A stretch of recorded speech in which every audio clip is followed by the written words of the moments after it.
Hello and welcome back to another episode of Beyond the To-Do List. I'm your host, Eric Fisher, and this is the show where we talk to the people behind the productivity. This week, my guest is Shawn Stevenson from the Model Health Show podcast. This is part 2 in a 3-part series on sleep. Next week, you can look forward to hearing me take you on a walk as I talk about my experimentation and thoughts from these last 2 episodes on sleep and what caused me to focus on sleep, as well as where I'm going and what I'm finding out, and also kind of a closing out of the year type episode, followed by a real closing out of the year episode with my friend Ryan McRae of the ADHD Nerd. We're going to talk about resolutions. So there you go. The next 2 episodes, that's a little sneak preview for you.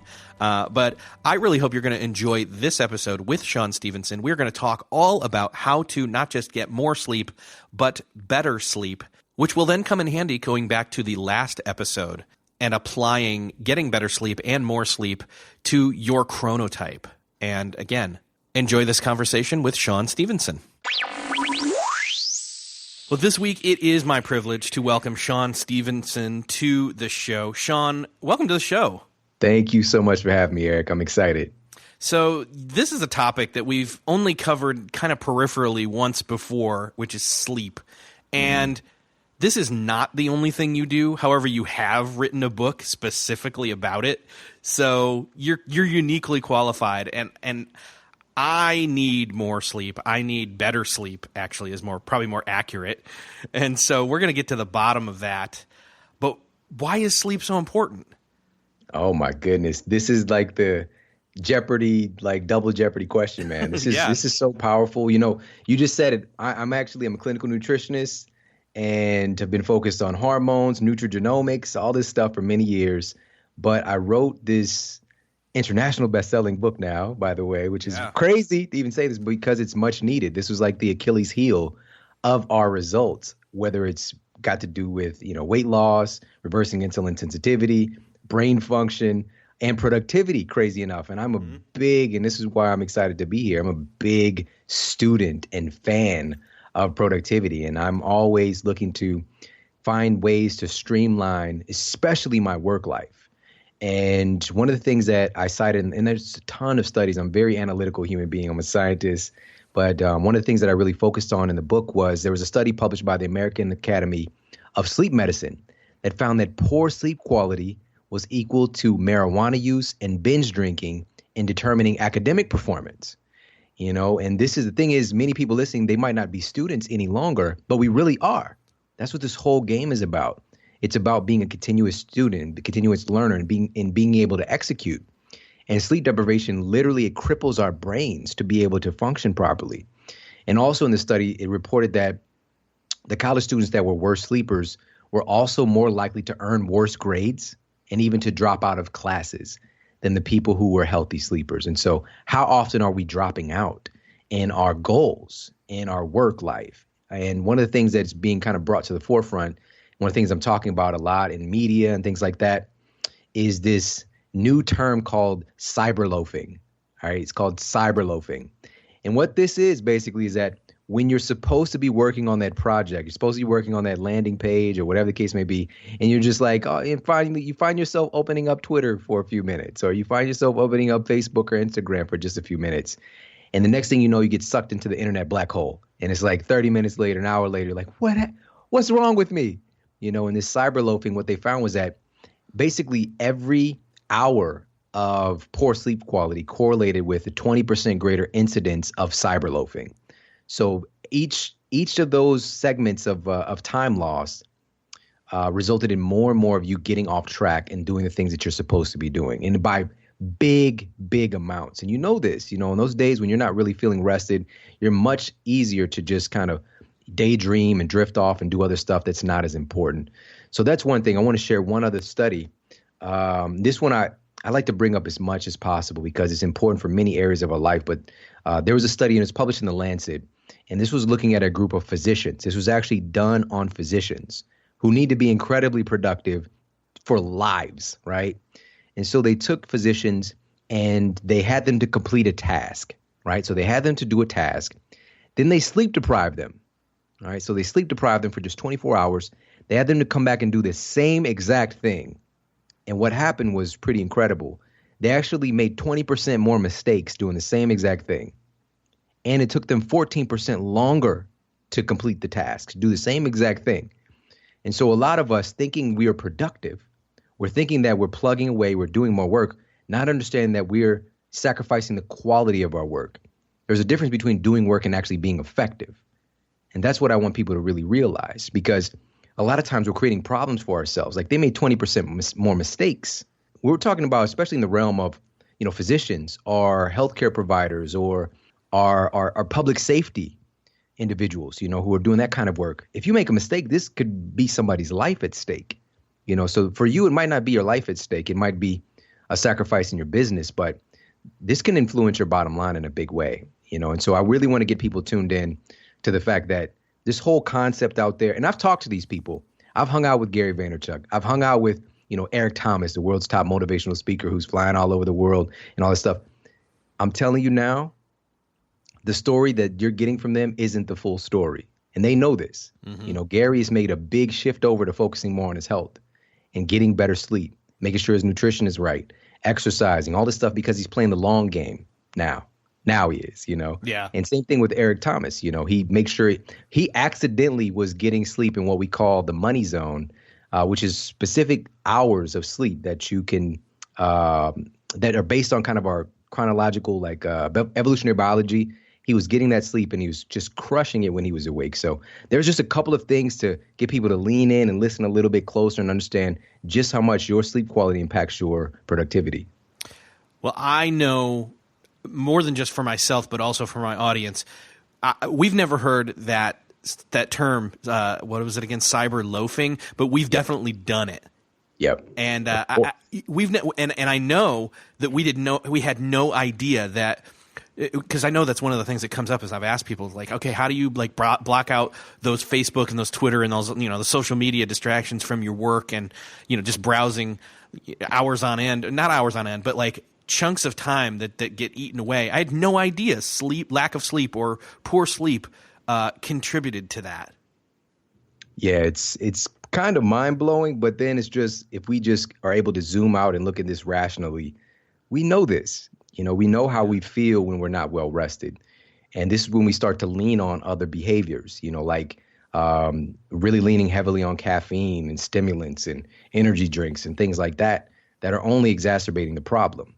So one of the things that I talk about, and I'm a fan of caffeine, full disclosure. Oh, yeah, just same make here. that clear.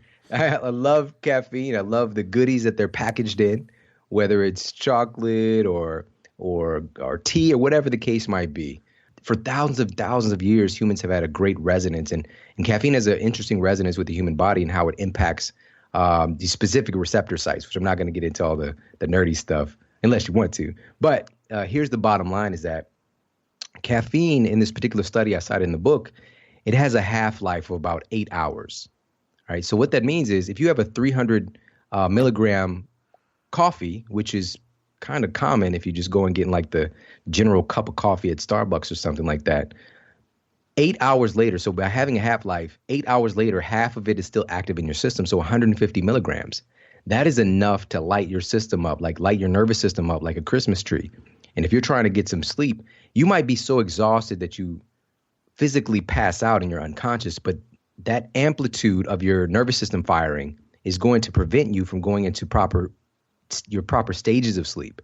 So this is what I really want to focus on for people is it's not necessarily about sleeping more. It's about sleeping better. It's about getting higher quality sleep, sleeping smarter, making sure that your brain, your nervous system, and your endocrine system are all online doing their proper job so that you can wake up and actually feel great rather than waking up feeling like a dirty, holey, sweaty, musty sock, right? Yeah. And so that's really what the real goal is.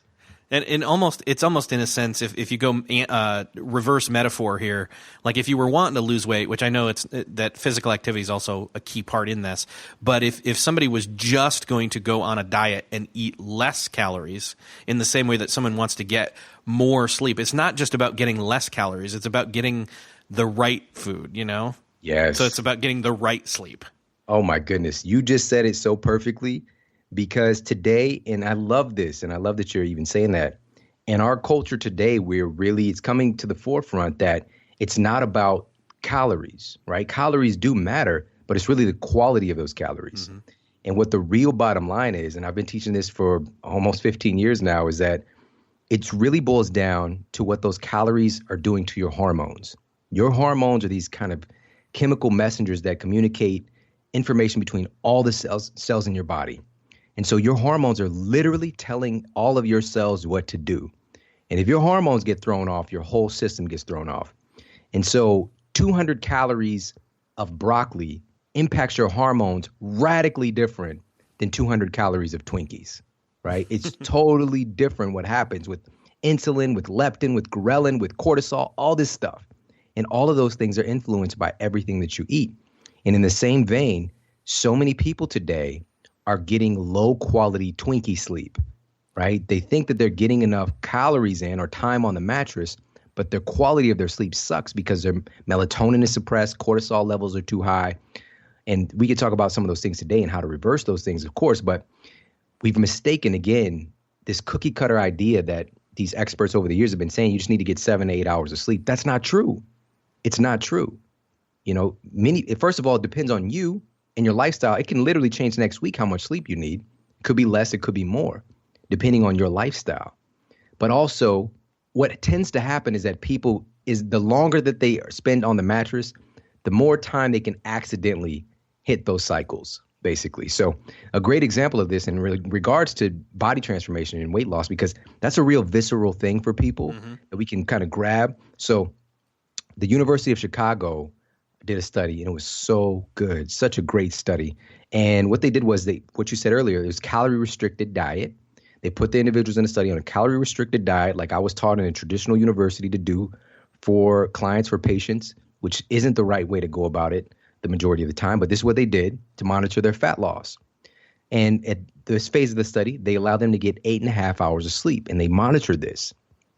Another phase of the study, they had them on the same exact diet. They didn't cut any more calories. They didn't have them exercise more, but they sleep deprived them. And now they're getting 5.5 hours of sleep. At the end of the study, they found that the individuals who were well rested, getting 8.5 hours of sleep, lost 55% more body fat. Jeez. 55%. That you cannot get those kind of results by kicking your butt in the gym all the time or beating yourself down, counting calories all the time. It is absolutely mind-blowing for people to find out just how much sleep influences your body composition, because it impacts your body composition and your appearance more so than diet and exercise combined. How is that even possible? Well, this is when your body actually changes from all that stuff. Your body changes from the workout when you're asleep. Your body changes from all that great nutrition, assimilates nutrients and gets rid of metabolic waste products while you're asleep. This is when the real transformation happens. But if you're not getting that high quality sleep, you're missing out on the huge leverage point. You know, so I just want to share that as well, because if it isn't productivity, then everybody wants to look good and feel good, and you deserve that. And really, if you can focus in and on optimizing your sleep, again, not necessarily sleeping more, but just making sure you're getting higher quality sleep, it can change the game for you. Yeah. Isn't there some other study? I'm trying to think if this is true or not. There was some study where they were exercising properly and they were eating properly, but then of the two groups, they sleep deprived one of them and the other they didn't. And even with those two other factors, which you'd think are like the bigger factors, it still made a huge difference, and the sleep was the main factor. Exactly. Yeah. There was a study that was published in the Canadian Medical Association Journal that was just like that, diet and exercise combined, same exact diet, same exact exercise program. One group was sleep deprived, one wasn't. The sleep deprived group lost far less weight and far less body fat. It's kind of right there in black and white. Yeah. So do you think, in terms of if somebody's really I know this is a productivity show, but even if somebody's wanting to go at productivity, but say their productivity is lacking and they know that probably they should be getting maybe more sleep, first of all, because they're maybe getting 3, 4, 5 hours a night at most. Yeah. But then on top of that, they know they need to be getting better sleep. Would you say that it's more important to really start here than with like diet and exercise, although those play a part and probably would cascade into that really quickly? Yeah. That's the thing. You just said it right there. Many people, when they're working to get to that place, they're using willpower alone and really dragging themselves to eat healthy, to work out because they're tired. And what's so crazy is that when you sleep well, you actually feel well and you feel much more inclined to do those other things. And I've got the research to back that up. And one of those things specifically, Stanford University found that sleep-deprived individuals had far less production of our satiety hormone called leptin, right? So when you're sleep-deprived, you're not producing that satiety hormone as much that keeps you from like crushing that bag of Doritos or those cupcakes or whatever it is, the donuts at the office. When you feel satisfied, when leptin is produced properly in your system, it's just not a big deal. That's really where I want people to be. And what I've done to be successful in my practice is let's make it so it's not a big deal, to not eat Halloween candy. All right. Yeah. It's not a big deal, but you can, if you want to, you can enjoy it or choose to do, these small things whenever you want to, you choose to, rather than it governing and driving you to do it. So yeah, that's the big thing, is really helping people to stack conditions in their favor so that this is more on automatic and not a big struggle. Because that's really, at the end of the day, nobody wants to constantly try to think about what they're going to eat and trying to exercise and all those things.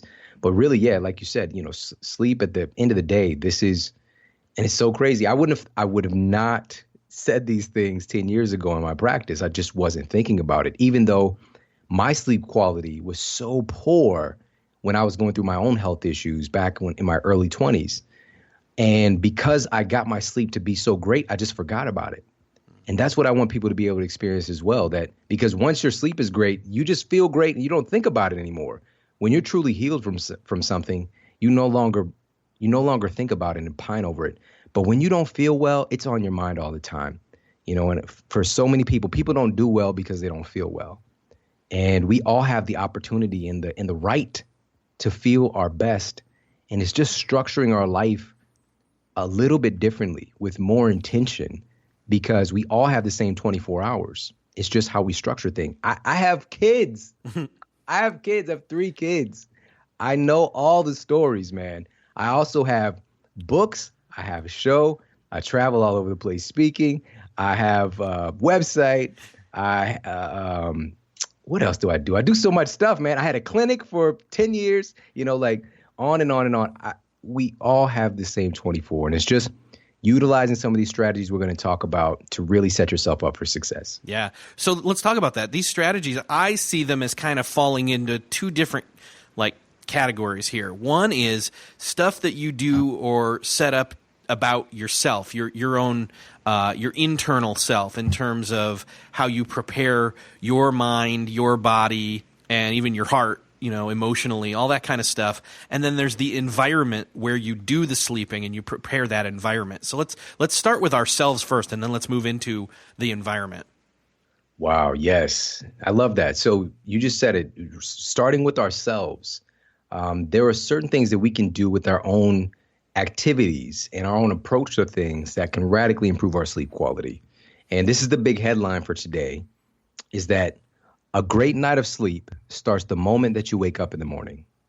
Okay, a great night of sleep starts the moment that you wake up in the morning. So everything you do specifically in those early morning hours sets the template, literally sets your circadian rhythm, your cortisol rhythm for the rest of the day and how you're going to sleep that night.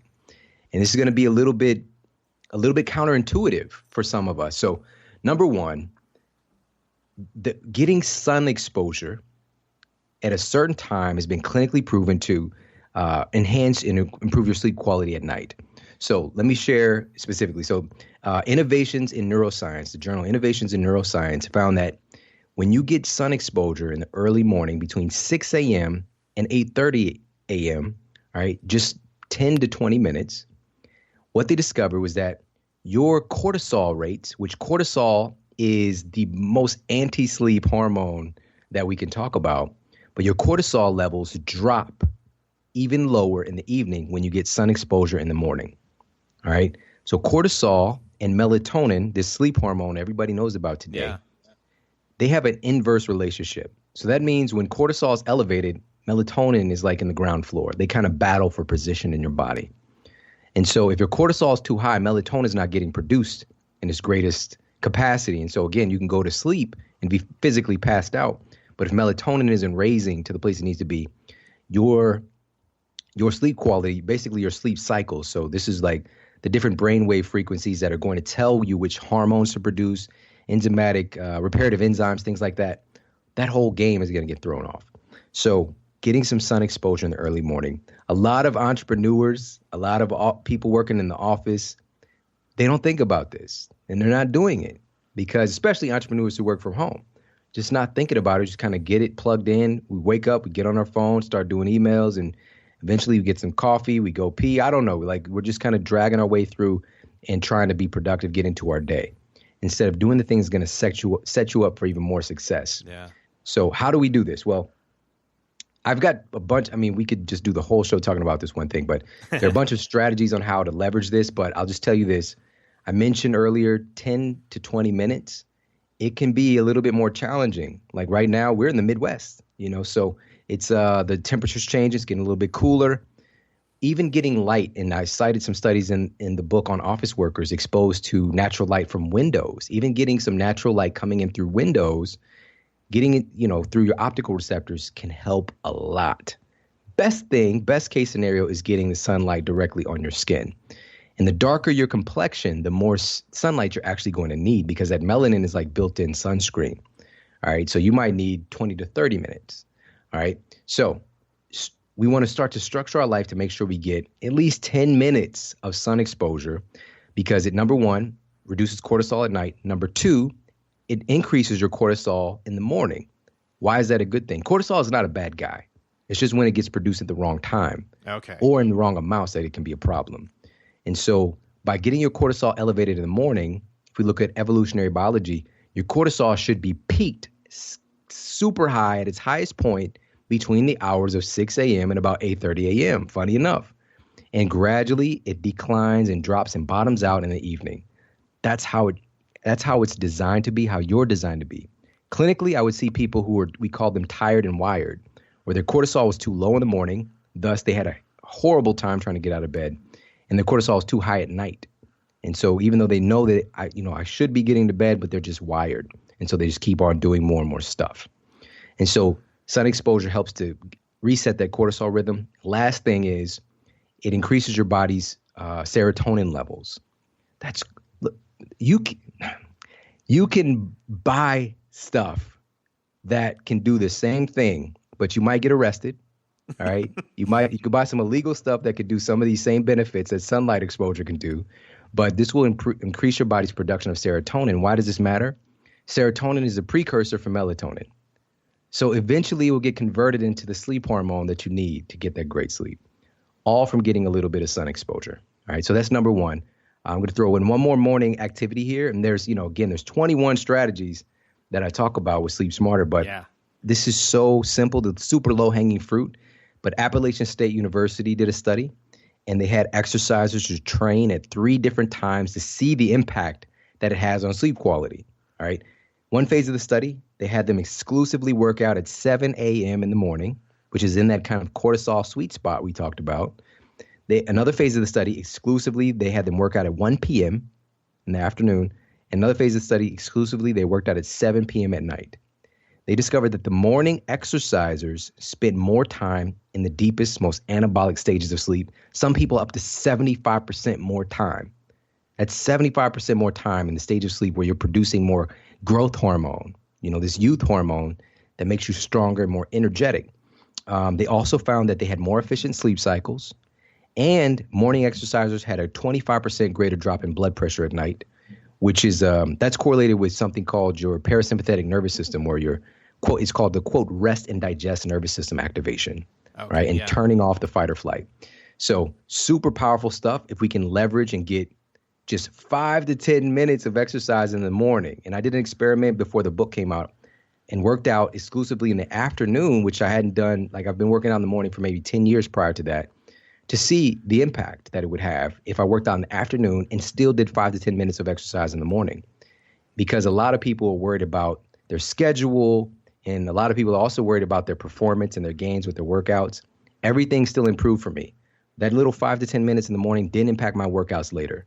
So I just want to throw that out there. People are like, well, this is the time I have to get to the gym. You don't have to go to the gym. Just do 5 to 10 minutes of exercise in the morning at home if this isn't your gym time. And, this could be rebounding with like using a little mini trampoline. I love that. It's something I keep in my office. Do Tabata, which is 20 seconds of exercise and 20 seconds of rest, repeated back to back for about 4 minutes. And then do some stretching.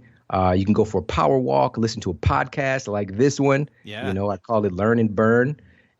Just do something to get that cortisol elevated in the morning, get your heart rate elevated, and it's going to pay off dividends when you go to bed at night. Full disclaimer for this last piece, really quickly for 10 seconds here, is these things work. These are clinically proven to work. But if you do these things and then 1 o'clock in the morning, you're watching Daredevil, it's not going to have an impact. Like, that's going to cancel things out significantly. So it's this overarching strategies, like having these things in place and doing a few other things with your environment and your activities later in the evening that can really set you up for that amazing sleep.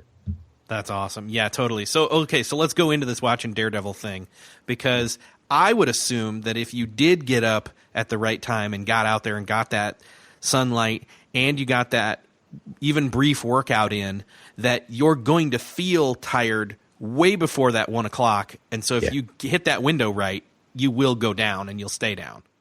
Yes. More likely. Yes, absolutely. Here's the thing though.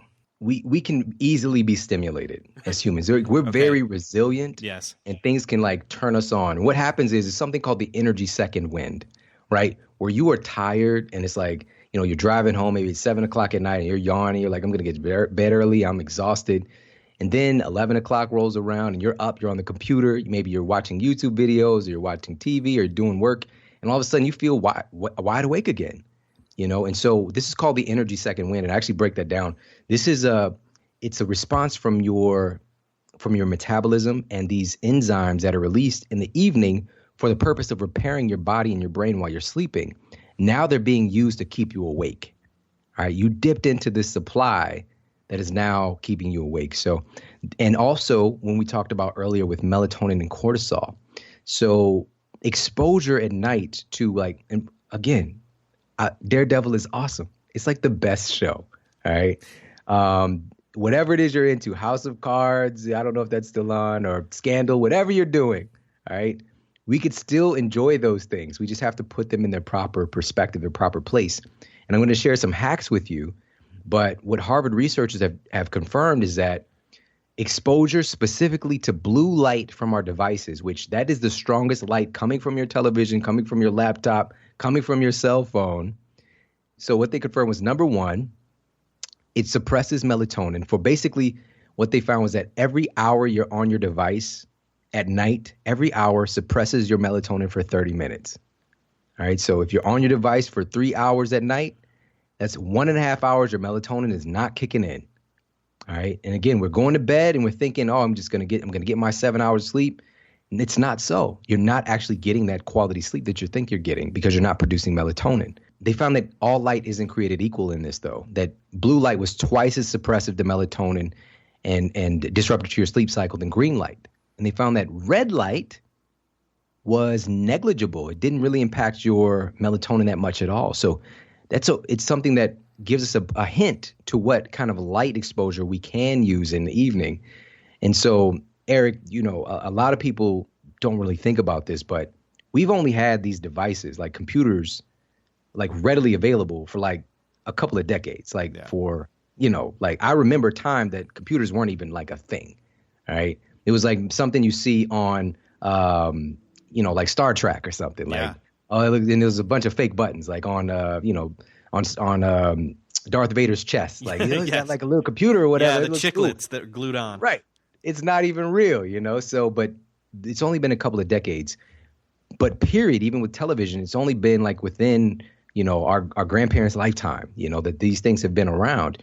If throughout humanity, the evolution of humanity, we've only got a blink of an eye that we've been able to manufacture a second daytime.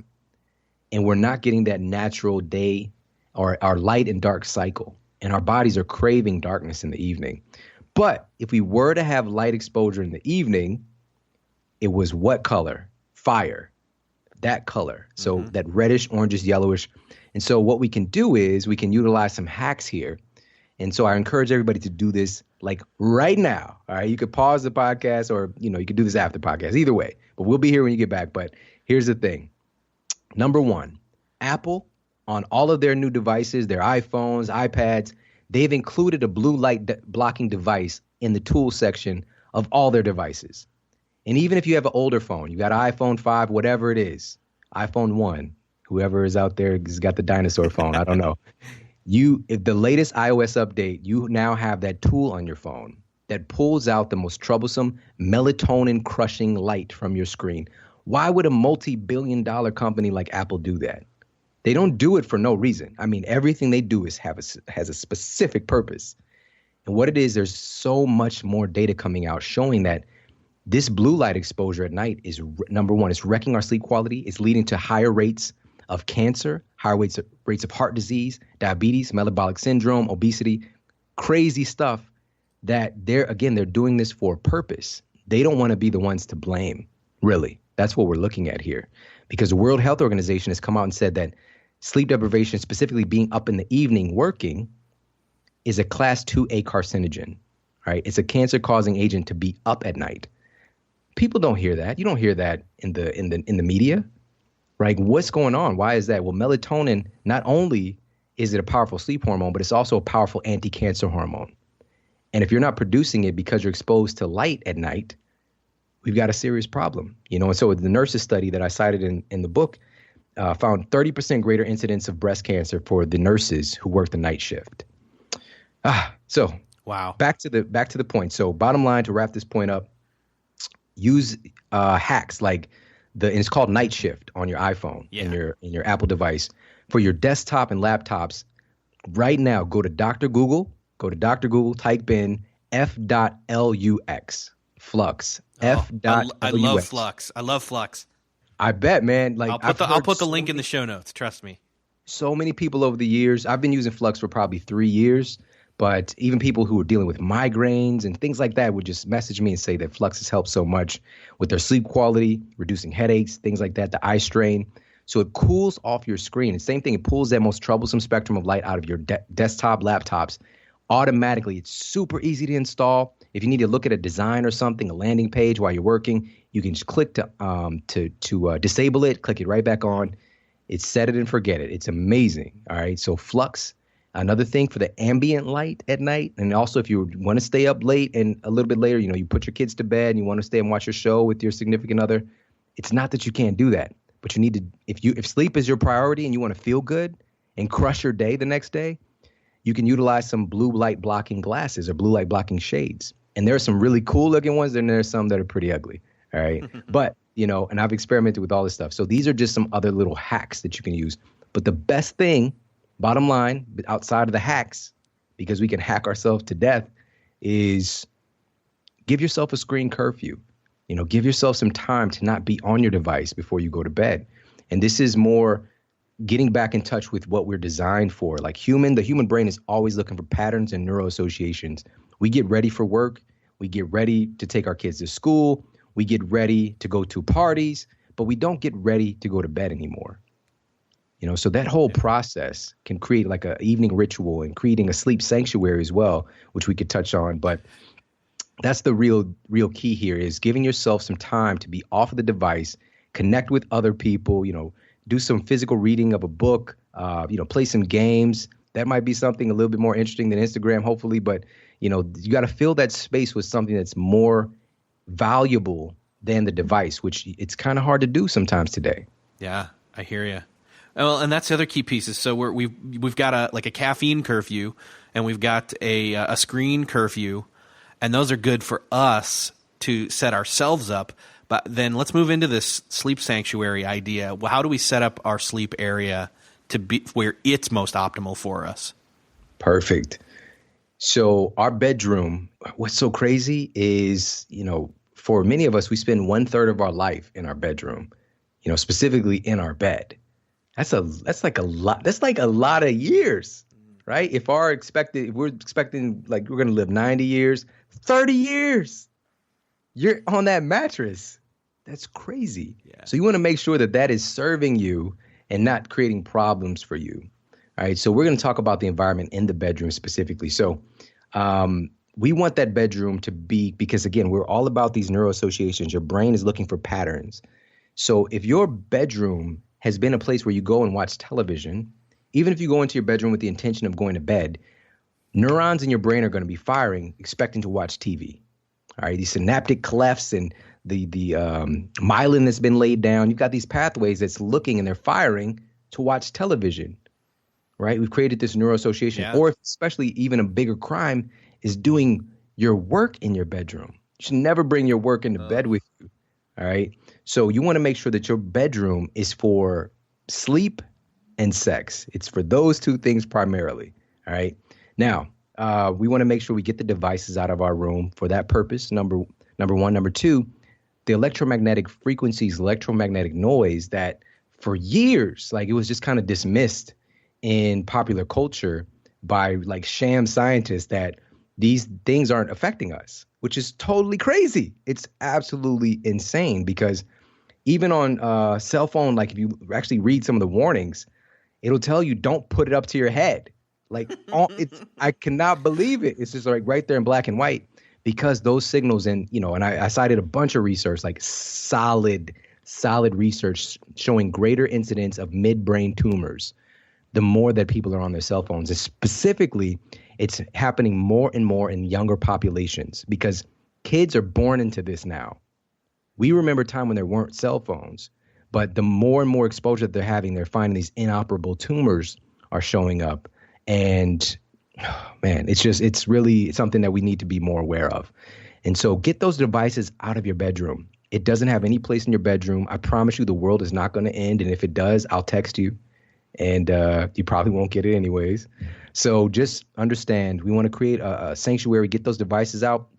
One more thing I want to share is that we want to make sure that the environment is cool and dark. Cool and dark. So your body has a process called thermoregulation. And this is a natural drop in your core body temperature every single night. If your body is working metabolically correct, there's a drop in your core body temperature to facilitate sleep. Your body cools off automatically to facilitate sleep, and it activates programs related to sleep and repair. If your body has to fight to cool itself down because the environment is too hot, it's a problem. All right. So according to research, between 62 and 68 degrees Fahrenheit is the ideal temperature for optimal sleep. And for some people, they might hear that and like, that is so cold. It's ridiculous. You can still use your covers and all that stuff. And I promise you're going to sleep better. And also you can have a strategy because for a lot of people, it's more so the waking up in the morning and it's cold. Just have your significant other, whatever, hop out of bed and turn the heat on for you. And so that's what I do with my wife because she's more of a cold body person. I'm a warm body. Excuse me. And even this morning, she's like, what's the deal? Because I didn't turn the heat on. Yep.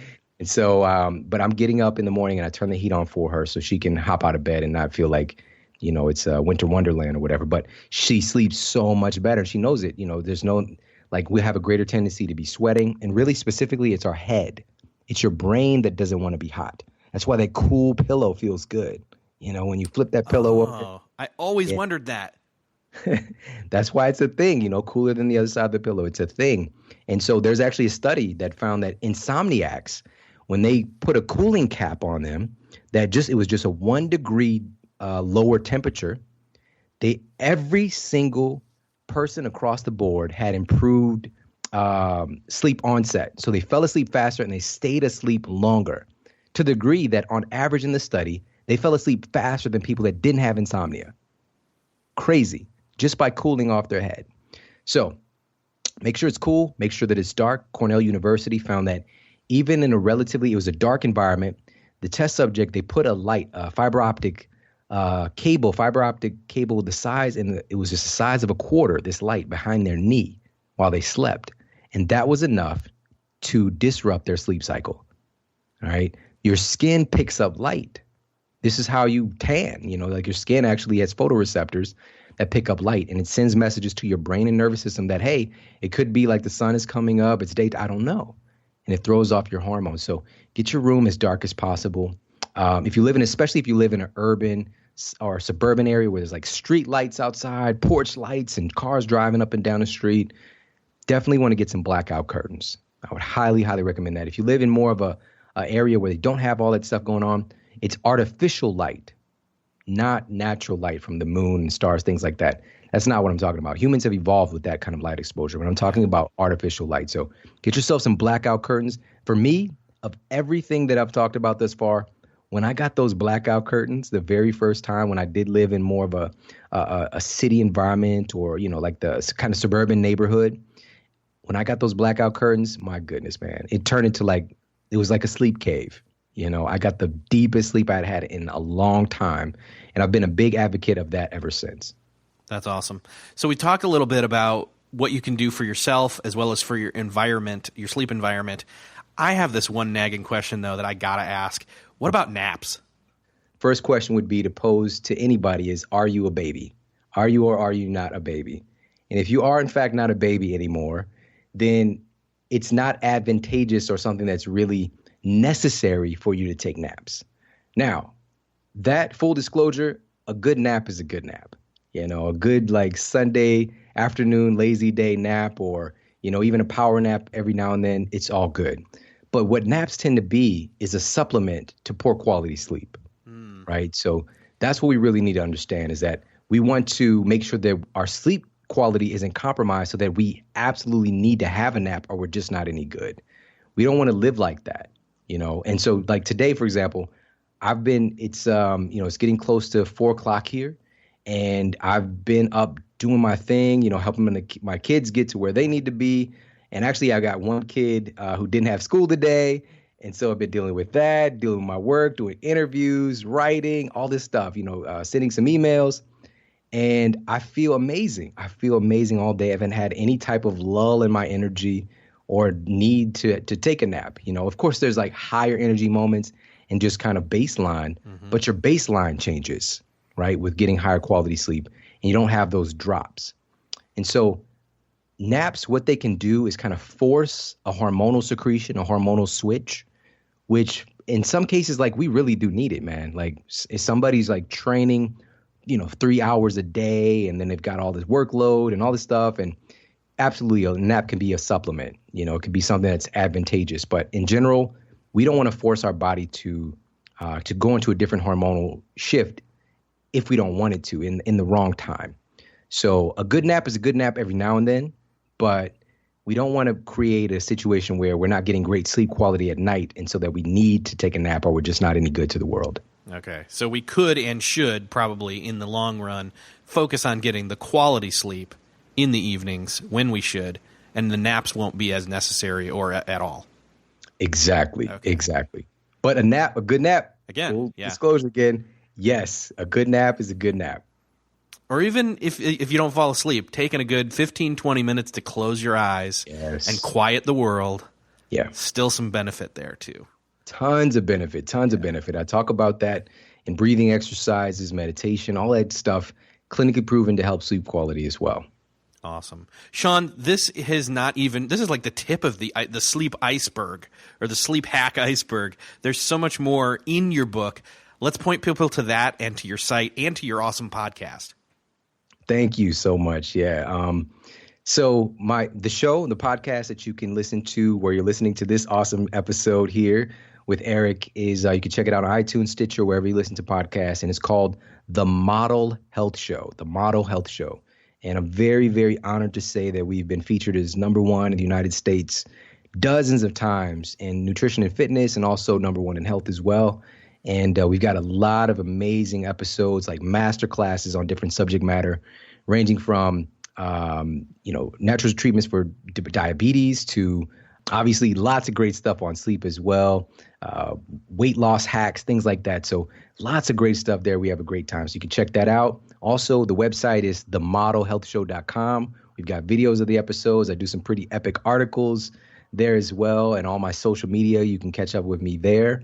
And you can find Sleep Smarter at any of your favorite bookstores, Barnes & Noble, your independent bookstores, or online, Amazon.com. And actually, Amazon now has a physical store now, apparently. Yeah. One of your past guests, Pat Flynn, sent me a text, and he saw my book in the Amazon store, which I had no idea about, which is so cool to see. So you can check it out there. Or little cool thing that I don't tell people about enough is my wife has just been like basically yelling at me because I don't talk about it enough. But I did a lot of work before the book came out and really kind of beat myself down a little bit to get this done before I went on the book tour. I created 21 videos for each chapter. So each chapter has a corresponding video that you get for free at sleepsmarterbook.com when you get the book there. So you can actually get that bonus of the 21 bonus videos that go along with each of the 21 strategies in Sleep Smarter. Very cool. Yeah, I'll have to make sure to link all of this up in the show notes for this episode. Shawn, this has been awesome, and I can't wait to get some better sleep, and everybody else hopefully out there too. Thanks for coming on the show. Hey, it was my pleasure. Thank you for asking awesome questions, and it's been my pleasure. Thank you so much, Eric. I really hope you enjoyed this conversation, and I really hope that you got something out of this. Even just one piece of advice or guidance from Shawn in this episode could make a huge difference in your sleep life. And a huge difference in your sleep life will make a huge difference in your day life and your productivity. Trust me, I'm already finding that to be true for myself. So make sure to go grab his podcast, The Model Health Show, and 2, his Sleep Smarter book to dive even deeper and to go into stuff about how to get more sleep, better sleep, etc. than we even covered here in this conversation. Thanks again for listening. Stay tuned for the next episode where I take you on a walk with me to talk about sleep. It's a sleep walk. See you next episode.